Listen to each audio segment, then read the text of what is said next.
Every once in a while, leftists will slip up and tell us what they really think about America. In a recent interview, New York's new socialist it girl gripes that older Democrats in Congress aren't doing more to support a new crop of progressive candidates. A lot of these folks were in their political heyday in third way 90s politics. I think that politically, this like upper middle class is probably more moderate, but that upper middle class doesn't exist anymore in America. You know, their heyday was in the 90s when, like, you know, kids had like Furbies and like parents, you had like soccer moms with like 2 vans. I personally believe that U.S. Americans are unable to do so because some people out there in our nation don't have maps, and I believe that our education, like such as in South Africa and the Iraq, everywhere like such as, and stuff like Furbies and 2 vans. Yeah, that's a dream. That's not America anymore. That's not America anymore. She said like 7 times in that little 5 times in 2 sentences, I believe, something like that. I'm almost running out of fingers. As if she knows all of America from her loft in Queens. And by the way, what does she think? That moms outside of big cities can, what, cart their kids around on those dippy electric scooters or something? Oh, my goodness. Well, all kidding aside, what she seems to be saying, and it's kind of hard to dissect it, is that the new generation of women today are less moderate and, I suppose, closer to her socialist views. And I'm not sure what minivans have to do with it. And by the way, I happen to love my minivan. It rocks, but I've never met a single mother who owned 2 of them. But Ocasio-Cortez's political magic apparently wasn't working last night because, as most of her preferred candidates lost, and most of them by double digits. The real story was that in the heartland, moderate Democrats are looking strong. We'll get to more of that story later on in the show. Nevertheless, she's kind of right in a general sense, because in some parts of the country, it does seem like the America that we know and love doesn't exist anymore.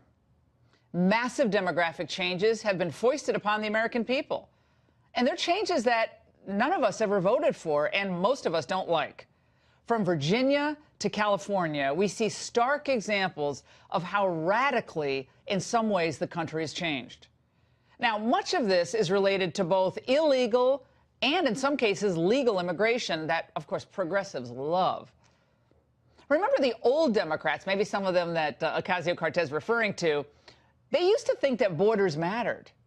But the new activists believe enforcing immigration laws is essentially an ongoing human rights violation.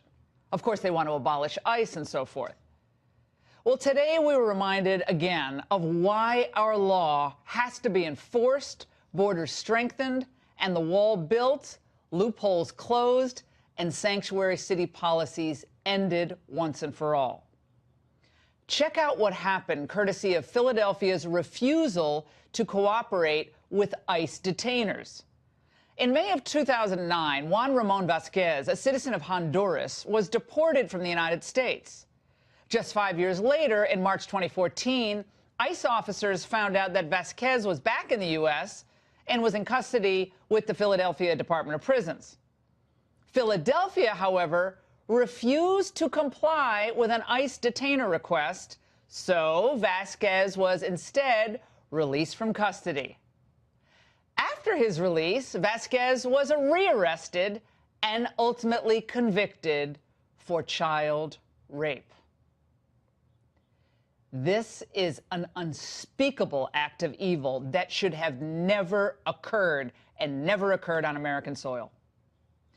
Remember when the current mayor of Philly did this after a judge ruled in favor of his city's sanctuary status? A sanctuary city, yeah. A sanctuary city, yeah.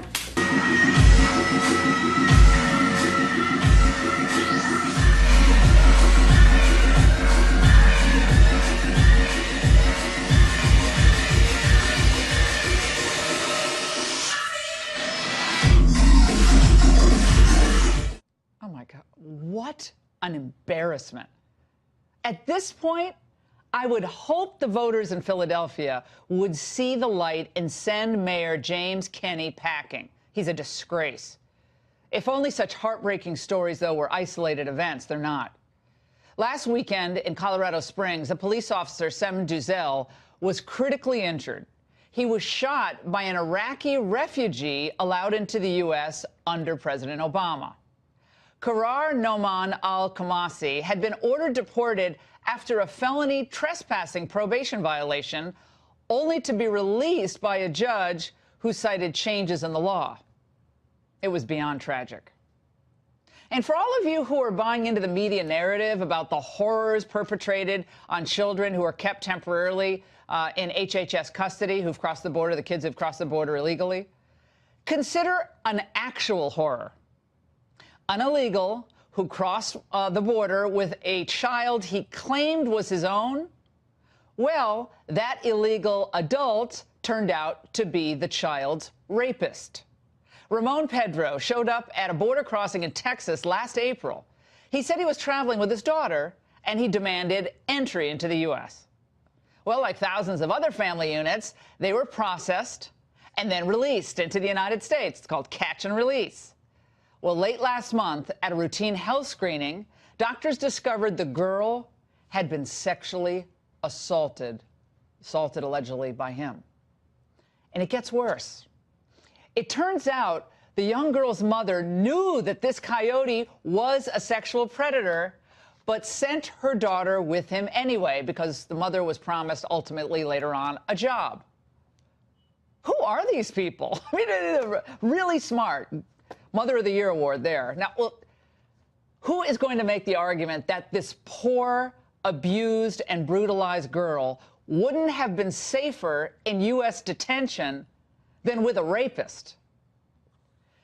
And on my radio show today, I received this call from Travis from Nevada, who told of his own personal loss at the hands, again, of an illegal alien.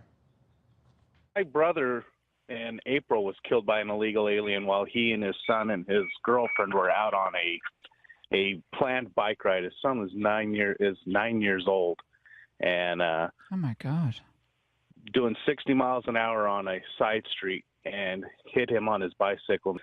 The district attorney has said that he, confirmed that he is an illegal. And was there a lot of news coverage? I didn't see any news coverage of this story, and I track all these stories. No, not at all. Not at all. He's right. It's something the president, by the way, pointed out just a few months ago. The media doesn't talk about the American families permanently separated from their loved ones because Democrat policies release violent criminals into our communities.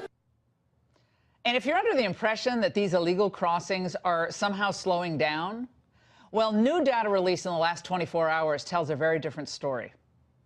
Border Patrol apprehensions at the southwest border rose more than 70% year over year.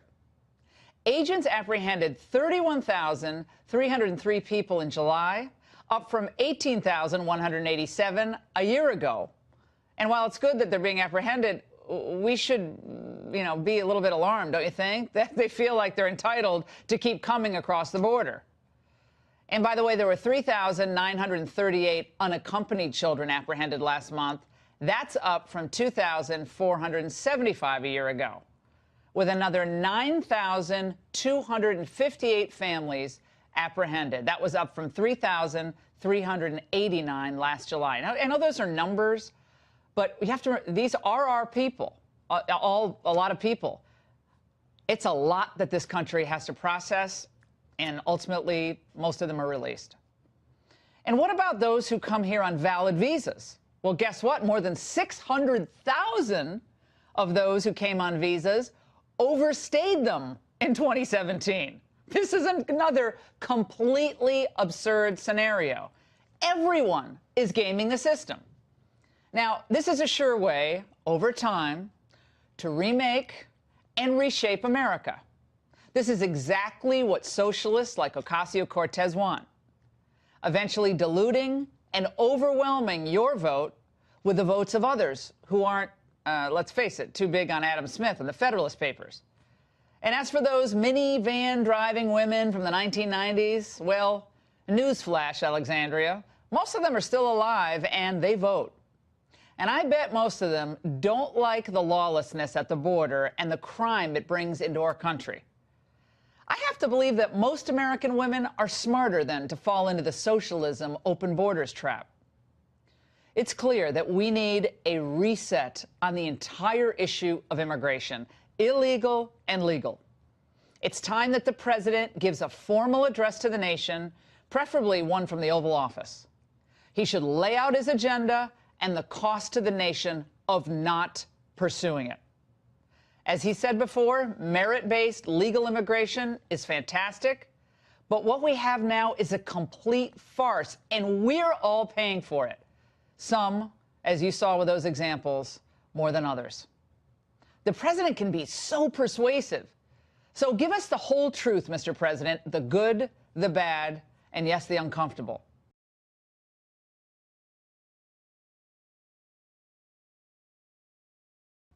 This is a national emergency, and he must demand that Congress act now. There is something slipping away in this country, and it's not about race or ethnicity.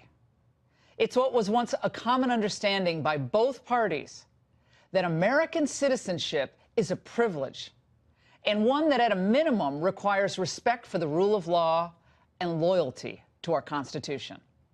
And that's the angle. Are you gonna pull those pistols or whistle Dixie?